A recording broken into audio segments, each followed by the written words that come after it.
another study that says that from Gallup research that 55% of employees in the US go through the emotional disengagement. And also the same research suggests that a company with engaged staff or team members are 200 times more profitable than other companies.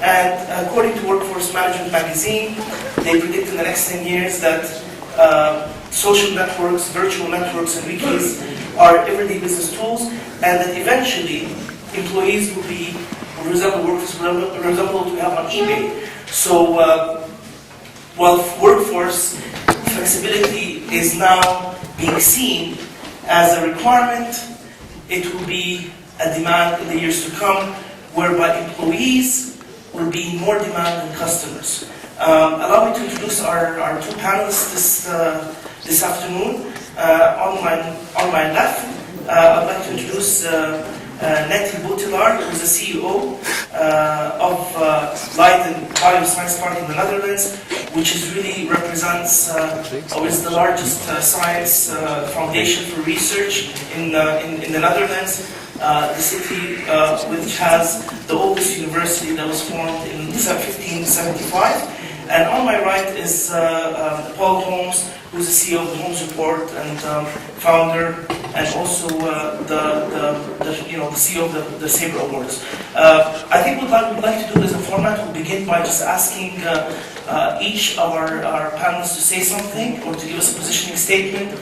Maybe then we'll take a couple of questions, and then we'll start getting the heated discussion on who is in charge of internal communications. And as per the agenda, is it the CEO, is it HR, is it PR, is it each employee, is it somebody else that we haven't talked about?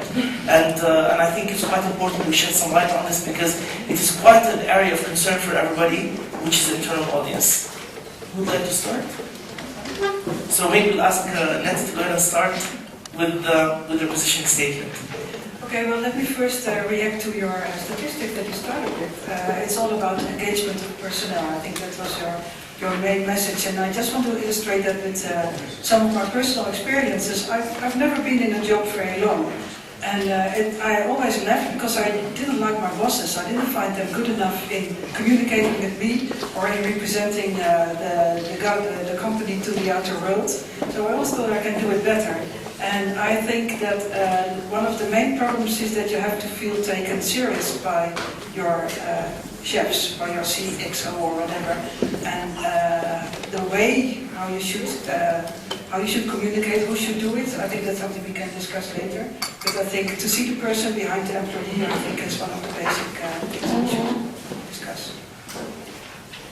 Well, it will surprise absolutely nobody in this audience, certainly nobody who's heard me speak before, that I will try to make the case quite forcefully that employee communications and employee engagement are a rightful function of public relations. In fact, I'm going to go slightly further than that and say that in the modern digital social media age, it is impossible to do public relations unless you first get the employee communications and employee engagement part of your job right.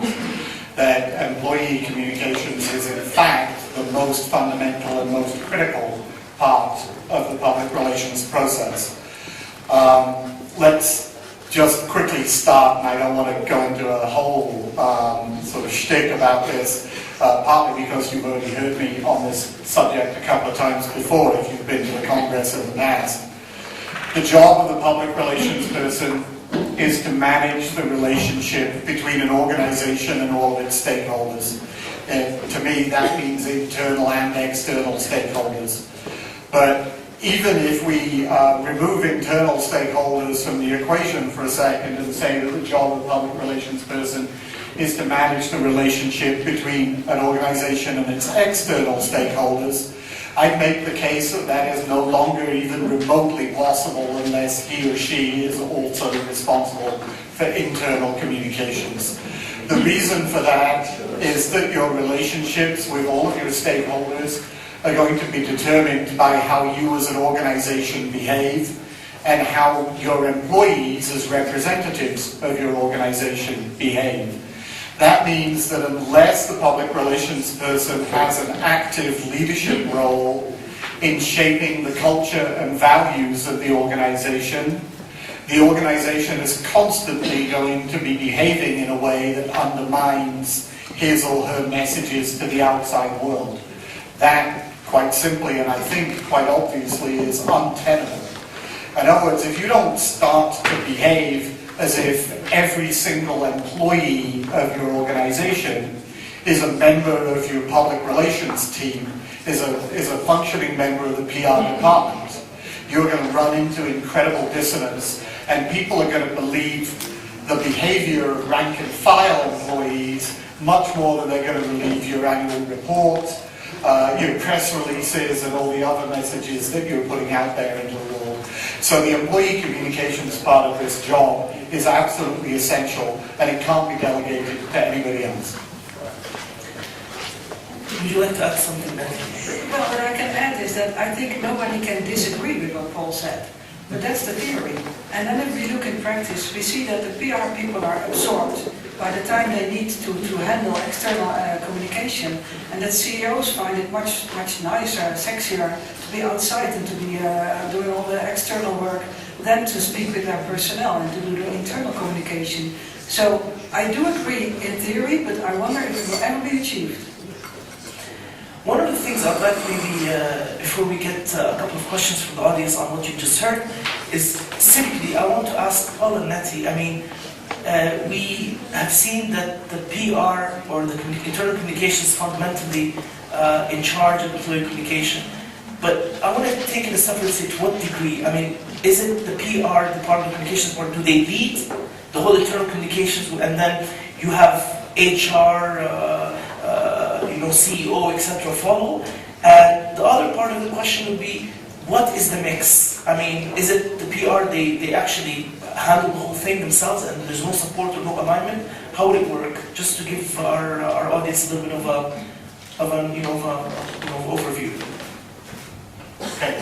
All right. Well, let me quickly sort of refer you to the topic as it's described in the program, and explain to me why I think we can immediately dispense with two of the potential leaders of the internal communications process, which is to say the CEO and the individual employee. Okay. I actually think that to say that the CEO is the person responsible for employee communications, or the person who should lead employee communications within an organization, is at the same time obvious and completely meaningless. It's obvious because unless the CEO really believes in the importance of employee engagement, it's not going to happen. It's meaningless because that's true of almost every mission-critical activity that an organization undertakes. One might as well say that the CEO is responsible for whether the company makes a profit. Clearly that's true. At the same time, it doesn't mean that the CEO has to transform himself into the CFO and do both of those jobs at the same time. The fact that the CEO is the leader when it comes to employee engagement doesn't in any way diminish the importance of the role of the public relations person. At the same time, I think to suggest that individual employees are responsible for leading employee engagement or for deciding how employee communications will work is a path towards anarchy. I think consistency, certainly around the values and cultures and norms of the organization, is absolutely essential.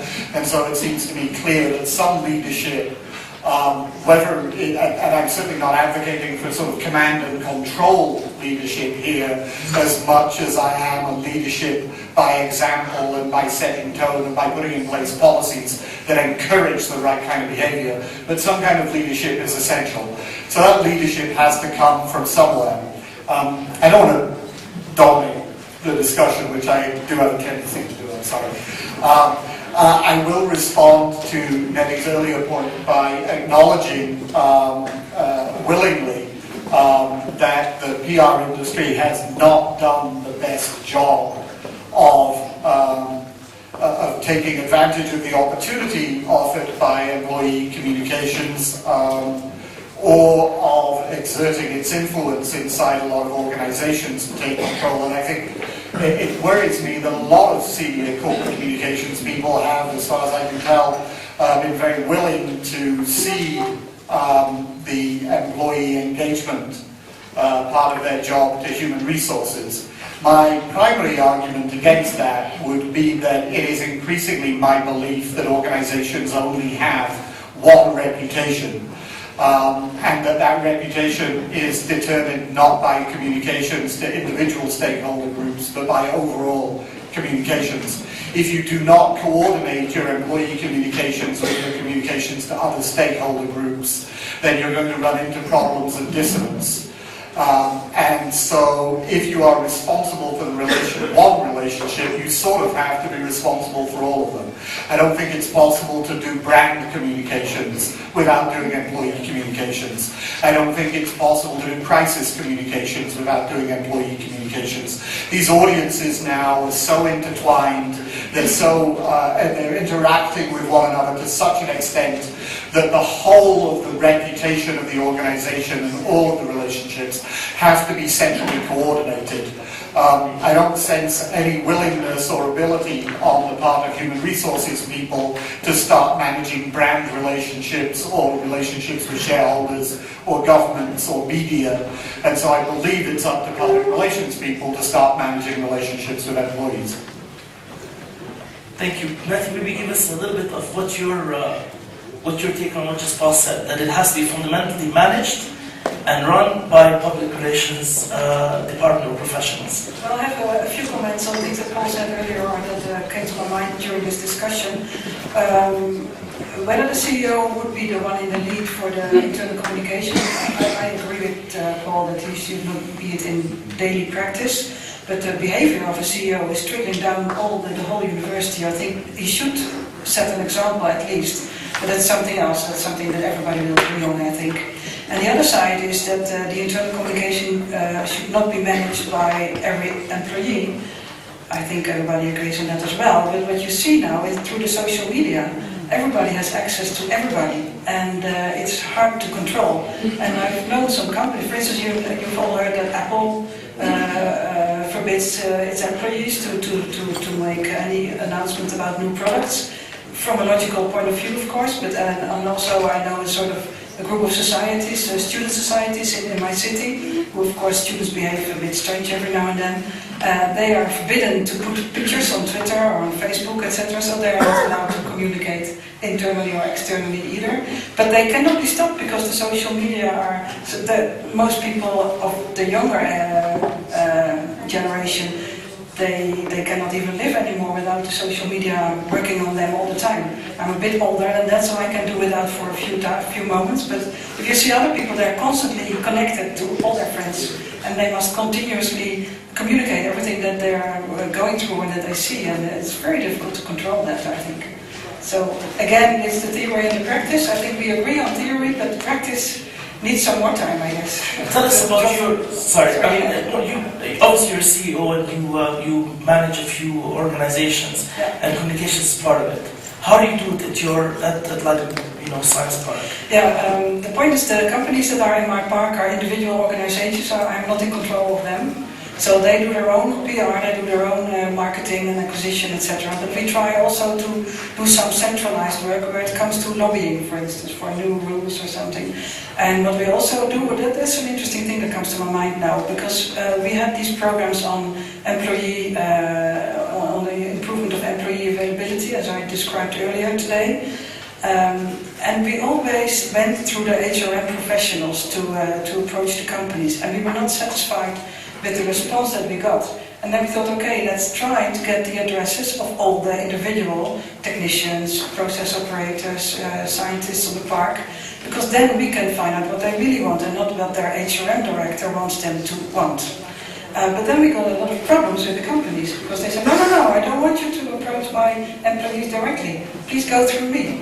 And we haven't solved this problem fully yet, but it was an interesting thing because we had the feeling we don't reach enough people and we don't reach the right people.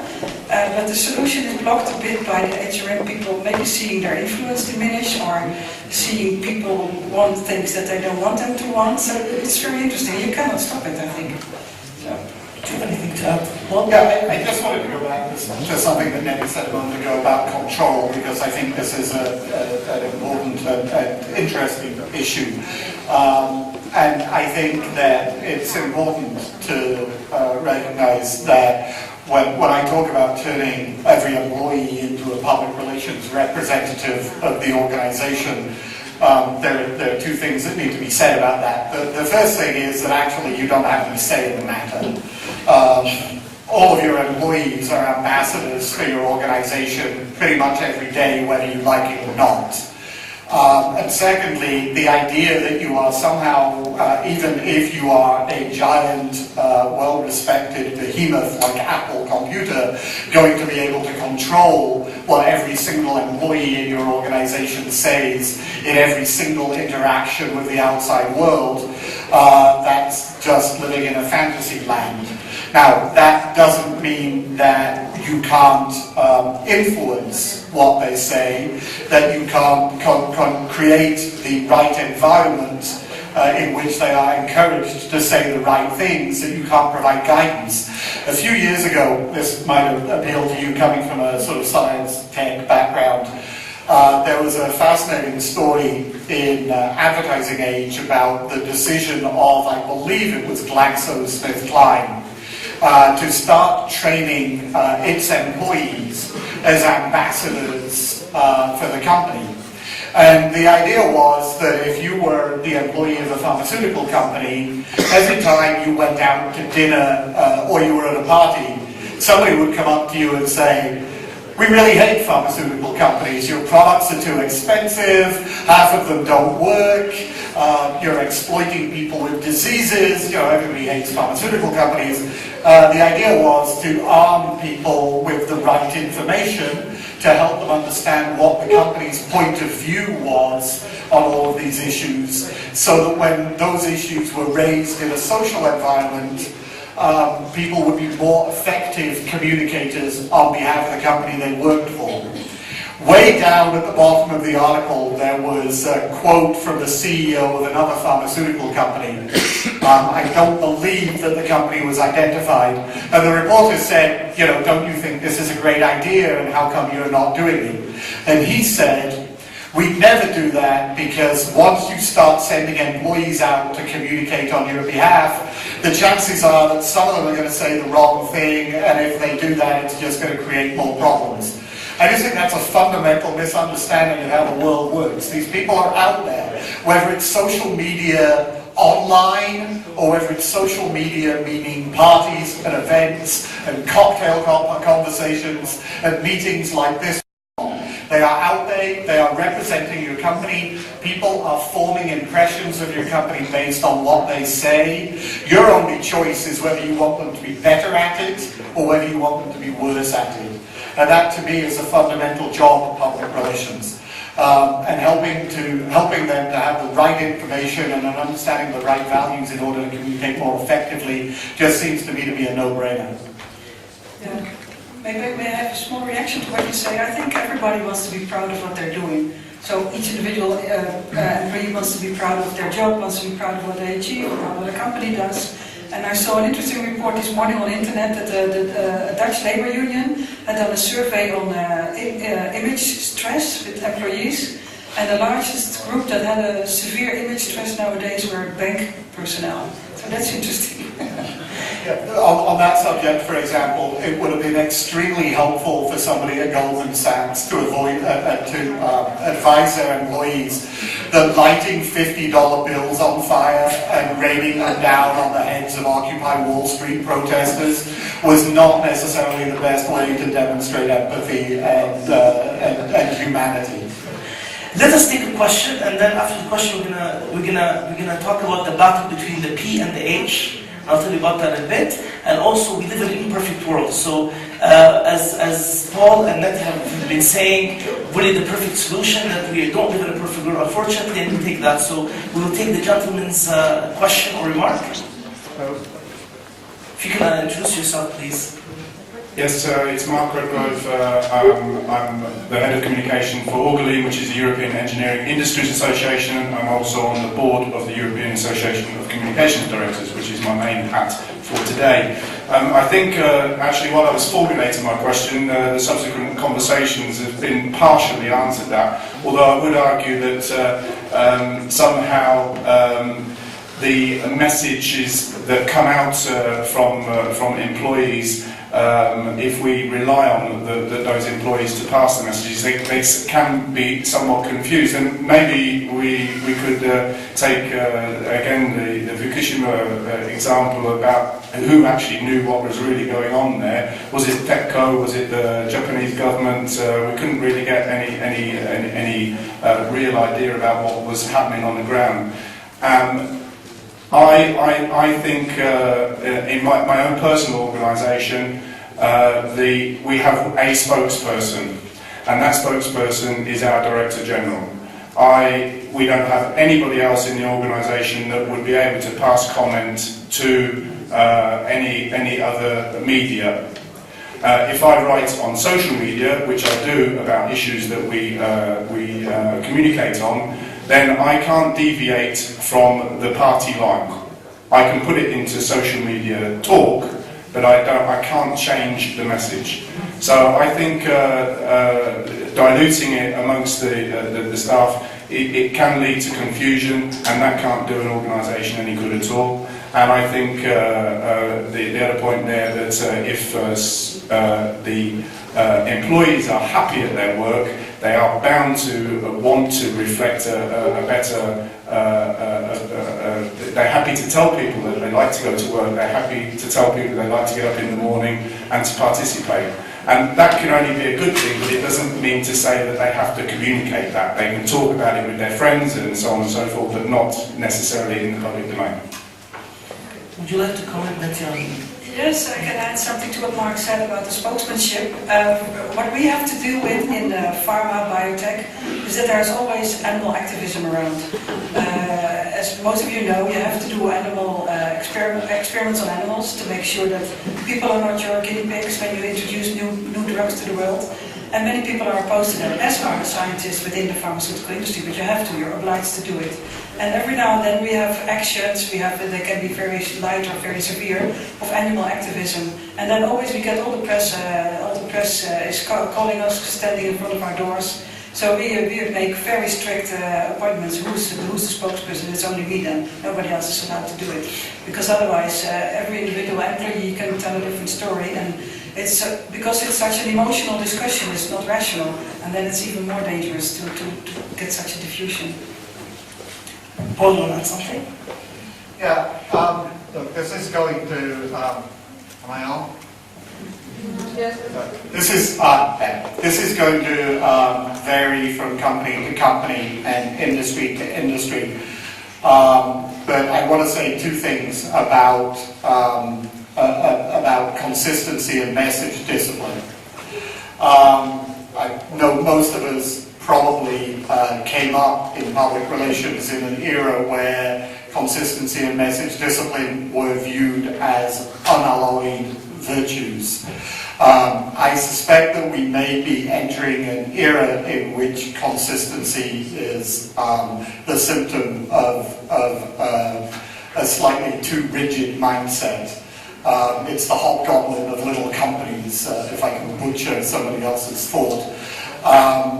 That I think that there is a greater expectation among stakeholders, particularly in consumer-facing organizations, that those companies behave as far as possible as if they were made up of actual living human beings, not computers. And human beings are unfortunately inconsistent. They sometimes say things that are impolitic. They sometimes say things that sound like they were instantly thought up rather than drawn up by a committee of lawyers. And I think that there are times when that human voice is going to be more valuable than absolute control of message. That may be less the case in your industry, and obviously that's going to be a decision for you. I will also say that if you really do believe that you're a CEO and the pronouncements that come out of your office are the only ways in which your organization is relating to the outside world, is the only way that the outside world is forming an impression of your organization, and I'm sure you don't believe that. That's severely delusional. Every interaction between your employees and the outside world is helping to form those impressions. Your employees are, whether you like it or not, saying things about your organization implicitly or explicitly all the time. All I'm saying, and one of the things you might want to do as part of the employee communications process to make them more effective ambassadors, is to advise them that every time they do that, they should say, understand that I'm not speaking for XYZ, but I believe ABC. And even if that's the extent of your training to your people, that's a step forward. I would suggest that there's more that you can do to leverage and unleash their power and influence, however. Just to quickly come back, obviously the remainder of our staff, we're only a small staff, 24, 25, and over half of those are in the European Parliament, European Commission on a daily basis, communicating our needs, if you like. So they are doing that in a way, but if there's an official party line that would need to go towards the media, then it comes from one person, just to clear that up.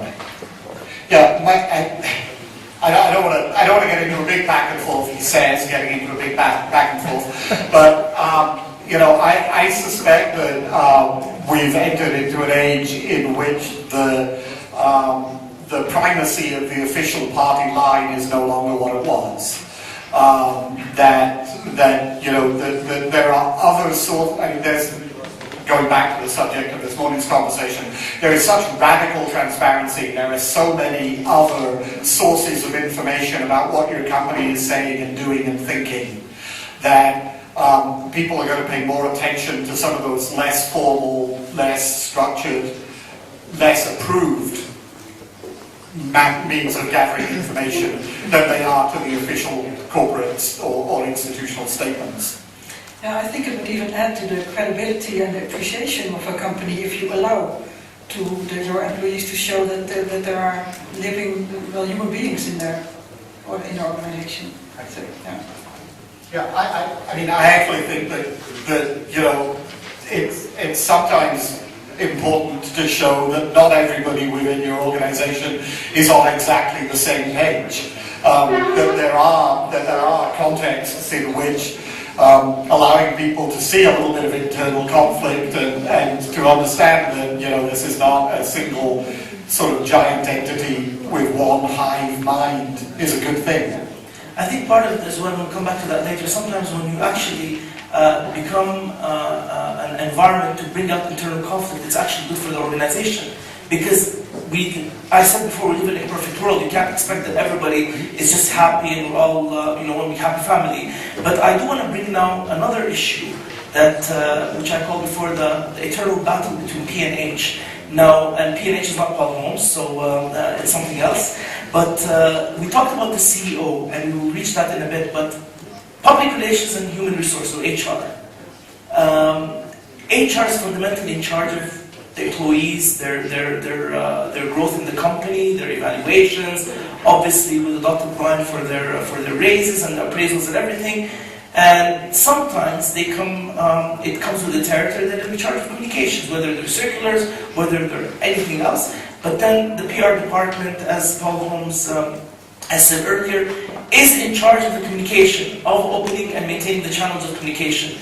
Now, is there a room for coexistence in the modern form of communication, or should somebody dominate and somebody lead? And does that domination differ from company to company, that there are certain companies that should be HR-led in terms of employee communication, or sometimes it should be PR-led? So I will let my two speakers, each will give us their own point of view on that eternal battle between P and H, or H and P. Okay, you all know what I'm going to say already. So, let me sort of step back one level and once again provide you with my idea of what the ideal organizational chart looks like. I believe that every time an organization makes a decision, there are 4 broad sets of implications to that decision that need to be considered at the C level. There are financial implications, there are operational implications, there are legal implications, and there are relationship implications, including the implication that the decision has for your relationship with your own employee. That means that there ought to be 4 people in the C-suite of an organization, one of whom is responsible for helping the CEO understand financial, one who's responsible for helping the CEO understand legal, one operational, and one relationship. And to me, the job of helping the CEO understand relationship implications is the job of the senior public relations professional. And the HR person is what the words public relations means. Is there some implication at the policy level that an HR person has a different understanding of that falls outside of relationships, operations, finance, and legal? I don't see what that would mean. I don't see why you would need somebody who had a human resources understanding if you have a senior public relations person who understands the relationship implications and the implications of your decision for the organization's relationship with employees. Can I say that? Sorry. I would almost make the case, that HR, if you're going to put HR anywhere in the organization, maybe it belongs in a place where it has a dotted line reporting relationship to those 4 other functions. But who they report to? Because if for example, by the way, I'm completely an advocate of PR, but functionally, the first time an employee communicates with an organization is through HR. So by the way, I mean, when you're headhunting, usually you go recruit staff. It's not the PR person. So it's I'm not sure that I believe that, actually. I think that certainly the first impression that an employee gets of your organization is through your external communication, which is defined by public relations. That's the first direct relationship building. The first direct interaction is with HR. I mean, is that? I mean, so do you see? Okay, so you gave us the C-suite, which has legal, financial, and relationship and operation, and you see that HR would have a dotted line to one of those 4 functions. That's what you said. Yeah. Okay. Or several of those functions. I'm not sure that we have to be rigidly linear. Nettie, what do you think? Well, I've seen an example of this in practice. That I was doing an MBA 15 years ago, and we had our marketing teacher was the marketing director of Lufthansa, the German air company, and they recently integrated their HRM department in their marketing and PR department, just to make sure that, because they said all our employees are our ambassadors, our marketeers, so we want them to be steered from one side with one message. I don't know how they did afterwards, because at that time it had a big increase in customer satisfaction then, but that's 15 years ago, so I don't know exactly how Lufthansa is doing right now, but that was a very new decision at that time. So that's more or less related to what you're advocating, I guess. One more point, I think, and then we'll take a question. I think one of the other things, Paul, as well, is that before setting up this panel and actually talking to a few people, and please don't bite my head off, but somebody said that PR people are fundamentally in charge of creating this whole optimism within this organization, but their role in employee communication is more of a cheerleading role than a leadership role, and that the leadership role must be exercised by the CEO because employees want to be part and want to feel that they are not a number in an organization, but they're a person, they're an entity, and that the CEO should be able to communicate them freely. That's one. Secondly, a lot of companies have these open door policy, and obviously open door policy insinuate about open relationship and open dialogue. And if you take the CEO out of the equation, that he's a ceremonial head, then you should have a PR person, might as well just running the whole company. What do you say to that? And then we'll take Nettie. Well, okay, first of all, just to give a quick response to your final point, I think the world would be a much better place if there were more PR people running large companies. Agreed. Certainly, I don't see any evidence that being an engineer or a marketer or a finance guy makes you a better CEO than having come from a PR background would. That's not what you're asking. So, but look, I think that. And I don't believe, done anything to undermine the idea that the CEO has an incredibly important role to play in most organizations in engaging, enthusing, and aligning employees. But let's not kid ourselves, employee engagement is a full-time job. If the CEO is going to focus on that, then he's not going to have time, or she is not going to have time for the 250 other things that a CEO has to do. And pretending that that's going to become a full-time job for a CEO doesn't really help us. Somebody has to be in charge of that relationship. And for me, the answer is that it's the PR person. And that the PR person actually has to do two things at the same time. One is provide guidance to the CEO about when and how the chief executive needs to get involved in that process. And secondly, communicate continuously to employees so that they understand how important their role in the organization is.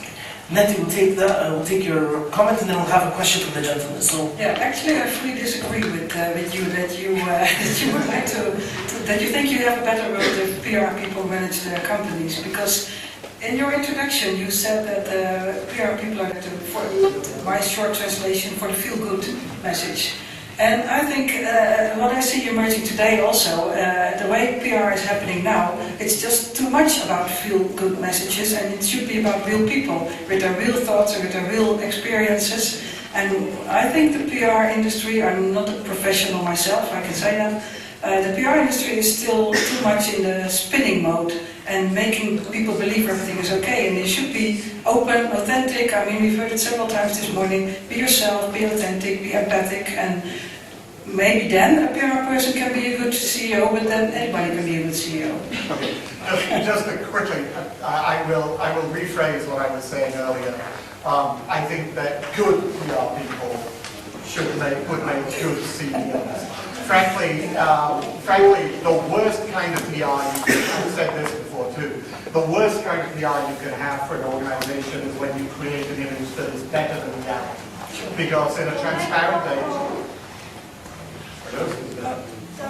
Hello? Hi, sorry. I always assume my voice is loud enough to carry, actually. The worst kind of PR you can have for an organization is PR where the image becomes better than reality, because we're living in an age of transparency. People are going to discover that gap between the illusion you've created and the reality of your organization. Exhibit 1 in this would be BP, Beyond Petroleum, not so much. And when they do, you'll be punished fairly severely for that. This idea that public relations is about making your company look better than it really is a complete inversion of what good public relations is about. Good public relations is inherently authentic. Do I think that the majority of people working in the organizations that you've interacted with are good public relations people? Based on your perception of our industry, that's clearly not the case. So I will revise my earlier comments and say if you're a good PR person, I think you'd make an excellent CEO. let's take a question and then we'll come back on transparency.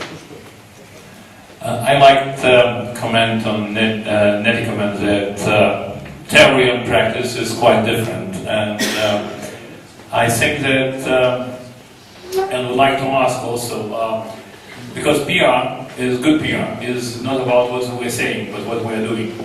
And usually people in the companies, they are influenced by motivation systems which are in the company. And how they promote it, what kind of things they're getting. So, Nettie, the question is to you, who is in charge of motivation systems then in the company? Of motivation systems? Yeah, Yeah. that is PR or HR? Yeah. Well, I would say ultimately it's of course the CEO, but then it would be, in the ideal case, which I'm not sure if it exists, would be a combination of PR and HR.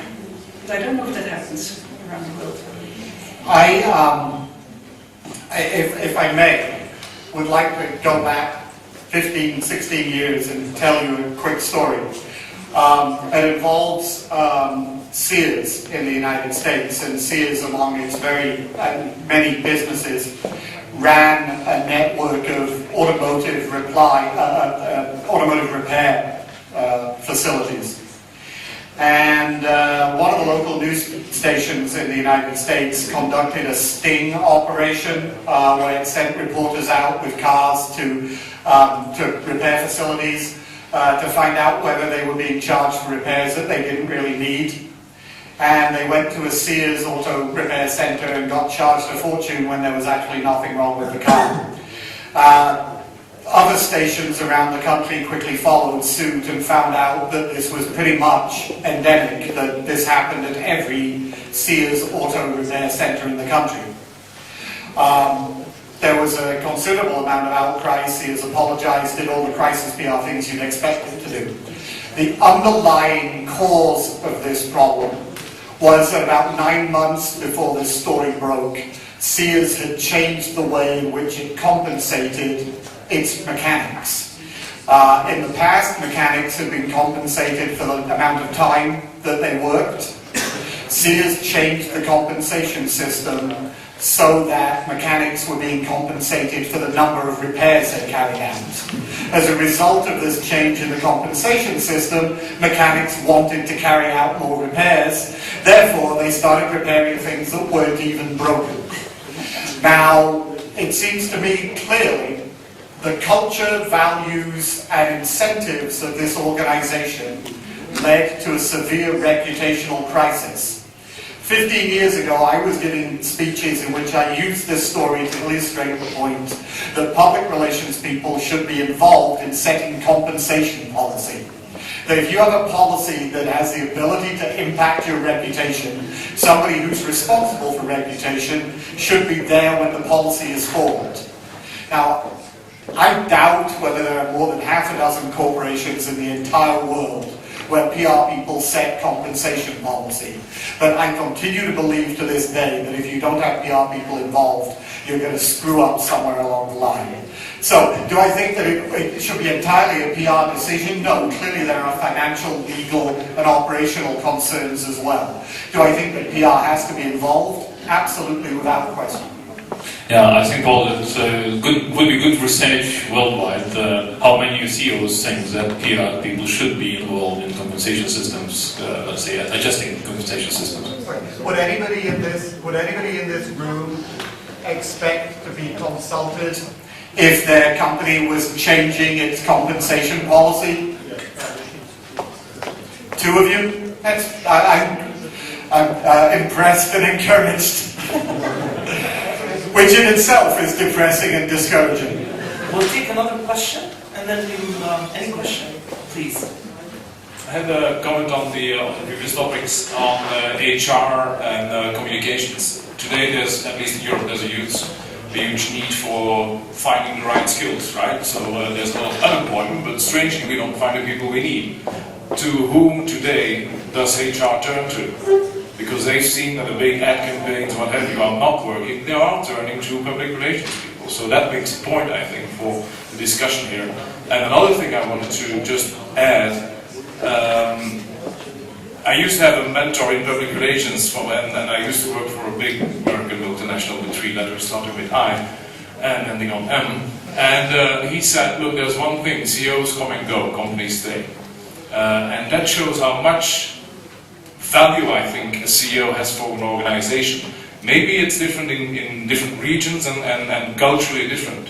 But I do think that if you look at the role of the CEO and the culture of a company, which stays on after a CEO is gone, that should be in the priorities, I think, of public relations as well.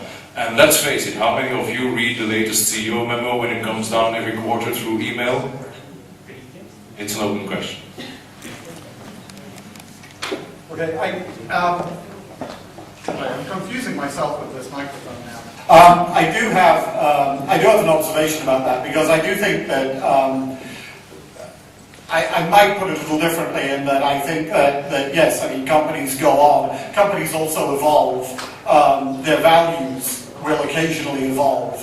I do think that since reputation and relationships are so rooted in values, that is an area that public relations people should be focused on with a laser-like intensity at all times. One of the things that troubles me that I've seen over the last few years is this idea that I think of as the rise of the personal CCO, which is to say the Chief Public Relations Officer who is so closely tied to the CEO that he or she follows the CEO wherever he or she might go.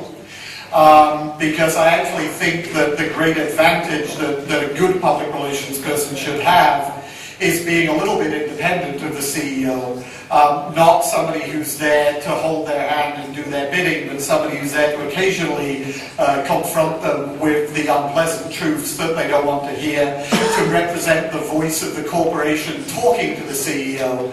And it worries me that the PR-CEO relationship might be getting too close in some of those examples. And that, I think, undermines the ability of PR to do the job that you were describing, and, you know, about corporate culture and corporate values. Would you like to add anything on this? I just agree, so it makes it a bit boring. Let's take one question from there, please, and then we'll talk about transparency. Thanks. I'd just like to differ with the gentleman before. Actually, companies do go down in the business that I worked in before. Recall, you know, JetBlue and Spanair. They do go down after events and catastrophic communications, and certainly politicians go down after bad communications. And I think we're all aware of that.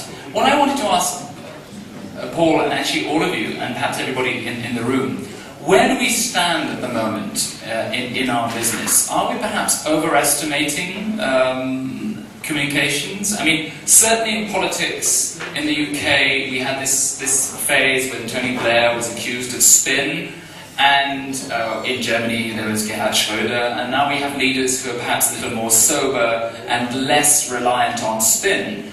Where are we currently? I mean, I'll just quote another company from actually my German hometown, which was, it's called Solar World. And it was entirely built on spin. There was spin about a new solar technology. Millions were pumped into this. It's the biggest public company failure in Germany this year, and it completely collapsed because there was nothing, absolutely nothing behind this technology. Yet big buildings were built and people invested money because of spin. And now we're talking about internal comms basically taking over HR, which is something I'm trying to do currently in my own organisation because I think partially it's a good idea. But are we perhaps overestimating the power of communications? Or where do we stand at the moment? Oh, sorry, go ahead. Well, I just have a brief comment. I think we are overestimating it because, as the gentleman over there has said, it's more what you do than what you preach. So if you don't practice what you preach, if you don't walk the talk, if you don't put your money or your work where your mouth is, then nobody will believe you. So I think you can communicate forever, but your behavior is more important, I think, which is also communication, of course. Okay. Yeah. So, you threw out three different terms there, and to a certain extent we're conflating those terms. Spin, communications, and public relations. So, let me explain the relationship between those three terms to you, he says, sounding like an arrogant asshole. Okay, first of all, spin is not public relations. Spin is the opposite of public relations. Public relations is what you do to build a relationship. Spin is what you do when you know you can't build a relationship and you need a transaction. Spin is a great way of manipulating somebody into doing something one time, but its net effect is almost always, in fact I would go so far as to say always, to undermine the relationship. If you spin somebody, you're destroying relationships, you're not creating them. It is therefore the opposite of public relations. Second of all, sorry, how many PR offices are spinning? So, if you're asking me how many people with the word public relations in their job title engage in spin, and how many of them engage in public relations, I'm afraid the ratio is a little discouraging. 10 to 1 would probably be generous. Okay, now let me say something else. Public relations is not communication. Okay? Communication is what you say. What you say is a very small part. If you look at the principles of the Arthur Page Society, and what Arthur Page, one of the founders of this profession, said. Arthur Page said, relationships are 10% about what you say and 90% about what you do. That suggests to me that if you're in charge of relationships, if you're in charge of public relations, 90% of your energy has to be focused on behavior. 10% on communication. And if you don't get that 90% of the behavior part of it right, then the 10% on communications is either wasted or worse than wasted. It's destructive and dissonant and inauthentic. And so, one of the things that we have done to ourselves as an industry over the last 25 years is allow public relations, certainly inside organizations, to be defined as corporate communications. And so we become mouthpieces instead of counselors on the way in which relationships are built. And if we want if you say to me communications shouldn't have that kind of power within an organization, I agree with you 100%. If you say to me, providing good advice on how to build relationships with the public that we depend on for our success shouldn't have that kind of influence in organizations, I will fight you to the death, because I absolutely believe that it is essential that somebody at a senior level inside organizations do that job. If we're not prepared to step up to it as an industry, then we might as well just pack up our bags and go home. Ladies and gentlemen, we have a debate now. This is amazing. Now, I want to differ with Dr. Levy on something. We are not overestimating the power of public relations, because I'll tell you, we're now living in a world that's saying that the biggest threat for any organization is employee disengagement, and that these are statistics that I shared saying that eventually employees will put themselves on bid. So it will be much harder to retain employees rather than retain customers. But the next point, because I think we have about 10 more minutes and we have to start wrapping up. We talked about earlier in the morning, earlier on about the whole thing of public and transparency. Now we talked about the function and who would be in charge of employee communications. Let us talk about how much do we tell employees. And this is a very important piece. So transparency within the organization, this is fundamentally communications. How much do you tell them? What are they privy to know and not know? And who is the guardian of that initiative? So maybe Nettie, you tell us. I mean, obviously it makes sense in your organization that you're holding an investment company or let's say firm, etc. And you oversee this and communications part of it. How much do you actually tell the employees? Well, I think that's quite a sensitive point, because especially in my area, pharma, biotech, it's a continuous circus of M&As, mergers, takeovers, and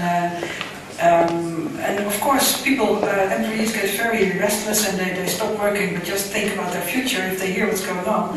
So there I wouldn't be an advocate, although it's against my basic principle, but of not being completely transparent until there is a decision. Because otherwise you distract the people from their work, you make them wonder about everything except their work. And competitively, obviously, competitive reasons, sometimes you have to keep things, sealed and tight. Like the Tata example of this morning, there's no issue. You should keep that secret, of course.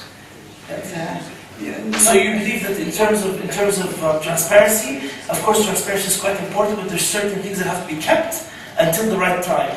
Yes, until you can to be revealed or showcased or launched. Because my experience is, what you see is that people are always looking for some security or certainty or whatever, and if you create the opposite, it's quite a challenge to keep them working.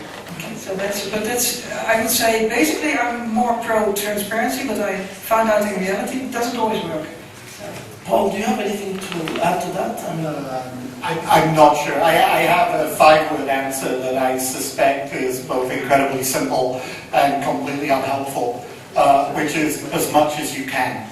And I think that, but I think that you should always be looking for reasons to exclude information rather than reasons to include information. In other words, you start with a bias towards giving employees as much information as you believe you can. So it's part of the behavior you're talking about, the whole 90%. Because I think, I think all relationships are based on trust. You cannot, let's be honest, you can't in personal relationships build trust with somebody from whom you are withholding all kinds of important information that they need in order to make a decision. And so you provide as much information as you can. Does that mean that there are not things that after nearly 11 years of marriage I haven't told my wife about myself? But my bias is to be as open as possible because I believe that that is helpful. And I think every time you refuse to provide information to somebody, you're saying, I don't trust you, but I expect you to trust me. And I just don't think you can build a relationship on that basis. So just to think about that, if you're a company that has 30,000 people, do you actually practice this whole ideology of saying, well, I trust you to be transparent? If you give this information to 30,000 people, you can't expect that everybody behaves the same way, whether in complying with competitive scenarios or with keeping things based on the chain of command, etc. Because this is actually, I think, talking about that is a little fluid, and we need to maybe make sure that our audience here understand this. So what do you think on that? Well, okay. I think that organizational culture plays a huge part in this. There are cultures with different levels of tolerance for independence, autonomy, freedom of thought, conflict, and engagement. And certainly, if you've been operating what I would call a sort of old-fashioned command and control culture for 50 years, suddenly waking up one morning and saying, I've seen the light, I'm going to share every iota of information about this organization with every employee, is almost certainly a recipe for complete disaster. On the other hand, if you have an environment where you have always communicated and behaved towards your employees as if they were a family, as if they were trusted members of a community, then I think you can probably be a little more fluid in your approach to what you share. And I certainly am not going to suggest that there's a one-size-fits-all solution for every institution and every organization. But so the only thing I will say is that you should share as much as you think you can, and that you should constantly be reviewing that policy with a view to sharing more, if at all possible. I think it is healthier for an organization to be transparent. Apart from anything else, again, this idea that you can control what people know about you is delusional. What they don't know, they will speculate on. The way that they speculate will almost always be worse than the reality. And in those cases, it's almost always better to actually get the real information out in the open than it is to allow rumors to swirl around. We will take 2 questions and then we'll ask our speakers to kind of wrap up. Maybe the gentleman here, and then we'll take Dr. Daniel next. This is Andrew.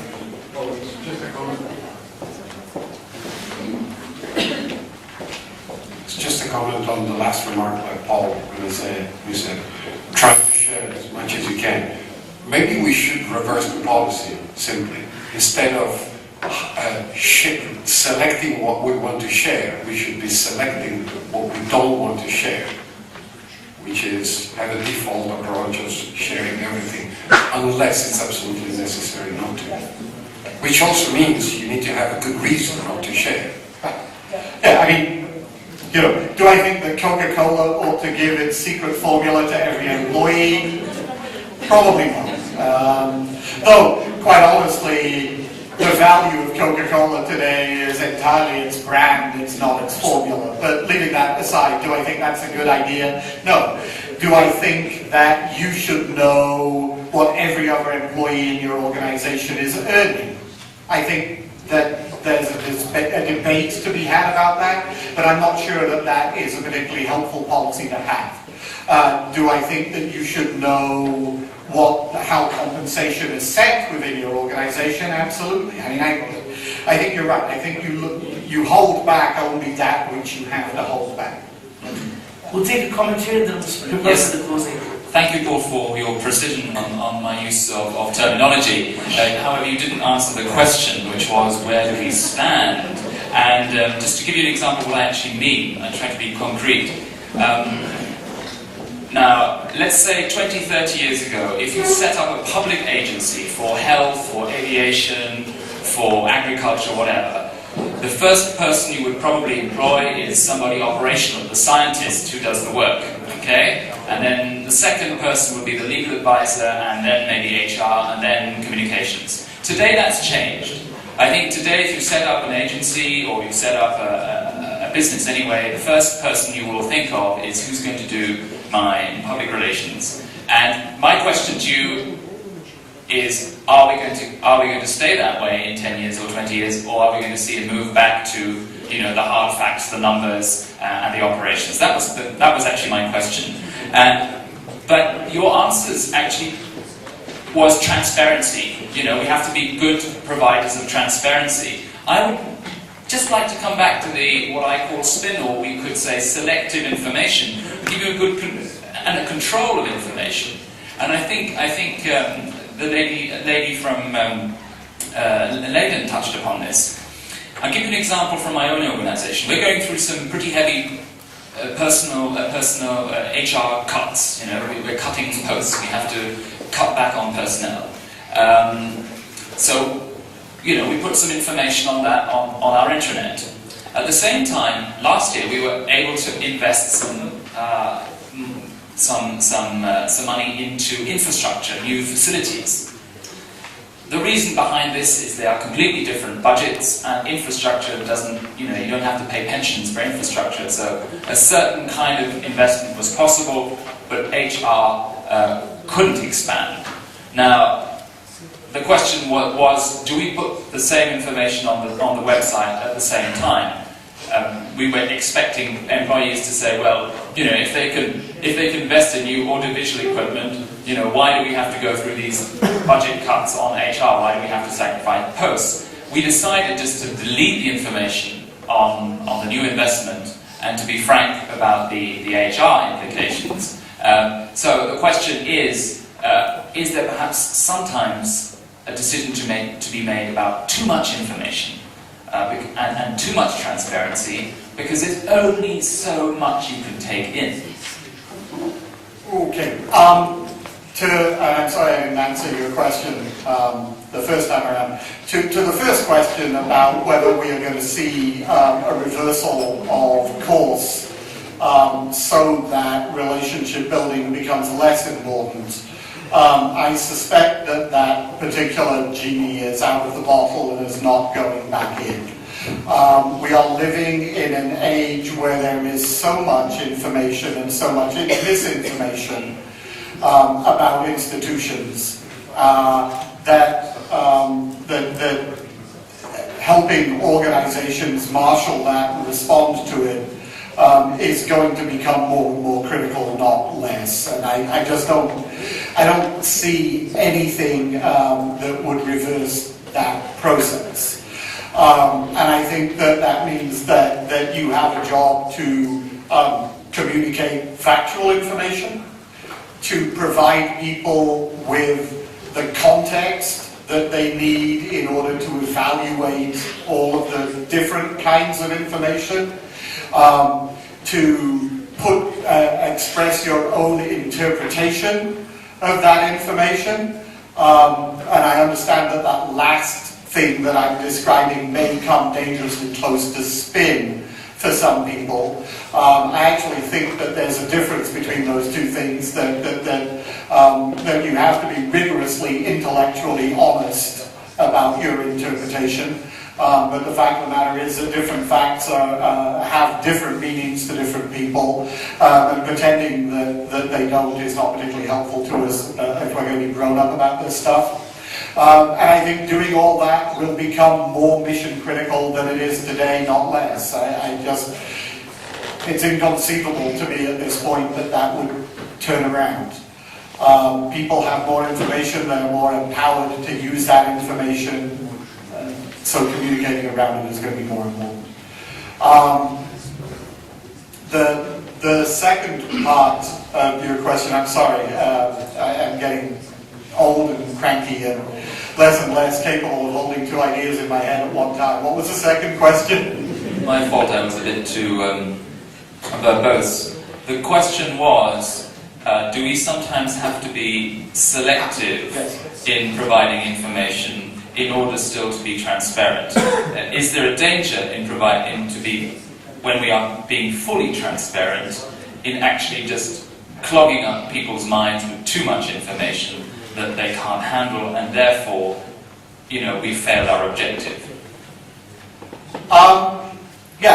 I suspect that there are always going to be things that you hold back. I come back to my answer to the gentleman over here earlier, which is that the bias should always be, if we can release this information and if we don't believe that doing so will be actually harmful, we should do that. At least because I think one of the fundamental ethical principles that underlies public relations as a profession is the idea of informed consent. And the idea of informed consent, which is that people should have all the information that they need in order to make an adult decision for themselves. And so I think we should always be trying to give people as much information as we can. If they choose to ignore that, if they end up using the information that we've provided to them in a way that we think is not only undesirable but is harmful to themselves, I'm not sure that I think that we're responsible for that. I think our responsibility is to provide people with the best information. Their responsibility is to make the best possible decision. And so my bias is always to provide as much information as possible. Do I think that there are exceptions to that? Absolutely. I mean, I think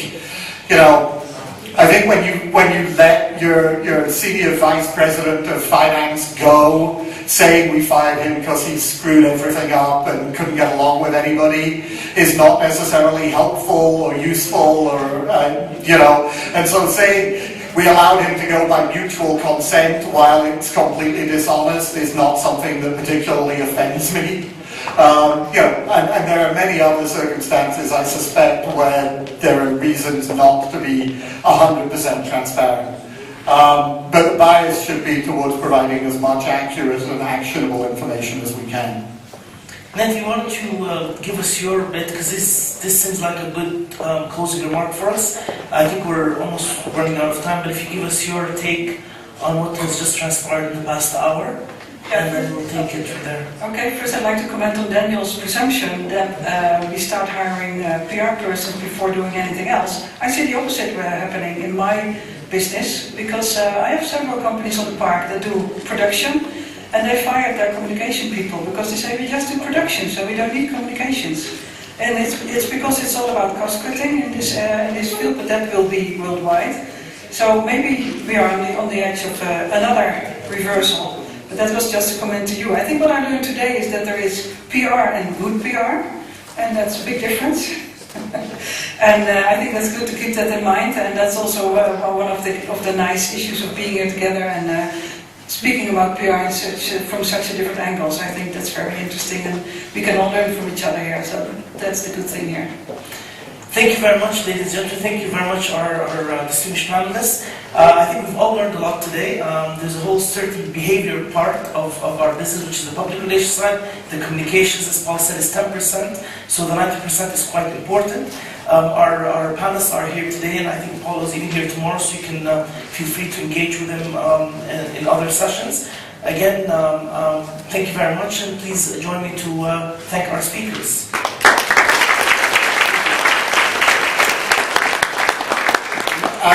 I just want to say, this is my third forum.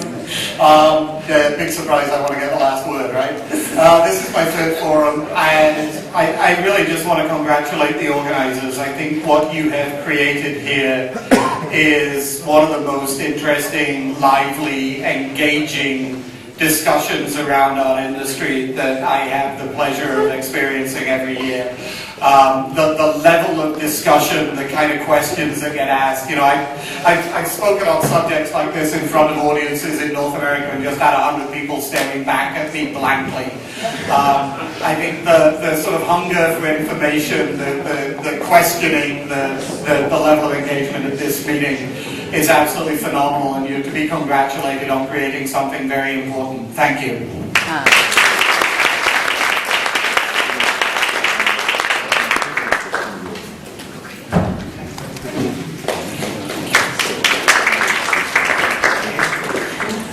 Moving on to our next session, I would like to invite Rohit Bartapa, Senior Vice President of Global Strategy and Planning at Ogilvy, Adjunct Professor of Global Marketing at Georgetown University, marketing blogger, best-selling author, to discuss with us the creation and the rise of content and its impact on marketing and PR. Please.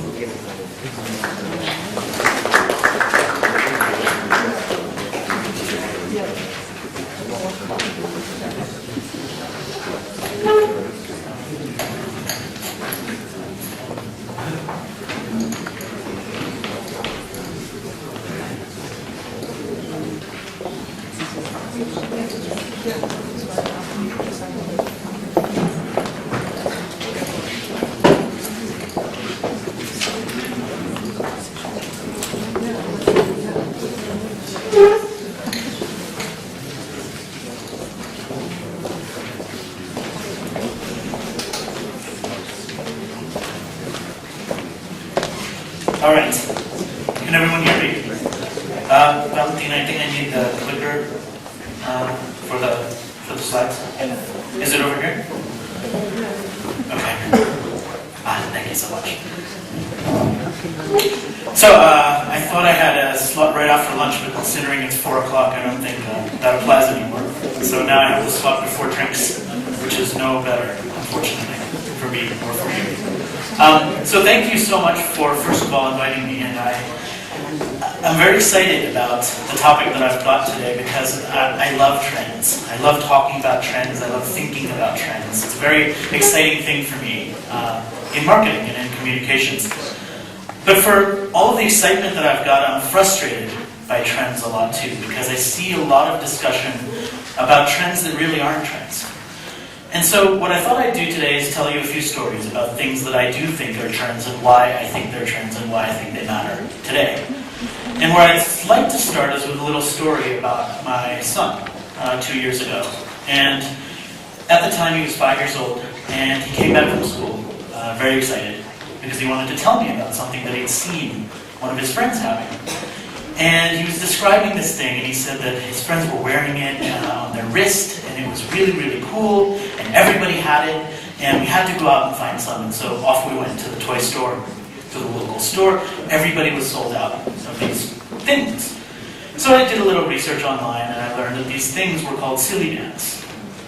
And silly bands are these things that these kids were wearing around their wrist, and it was the biggest thing in the US, and actually in a lot of different places. It started in Japan, ironically, probably 7 years before it got popular in the US, so sometimes these things take time. But this was the hottest trend. I had calls, I wrote a blog post about it, I had calls from reporters from The Guardian, from NPR in the US to do interviews about this hot new trend.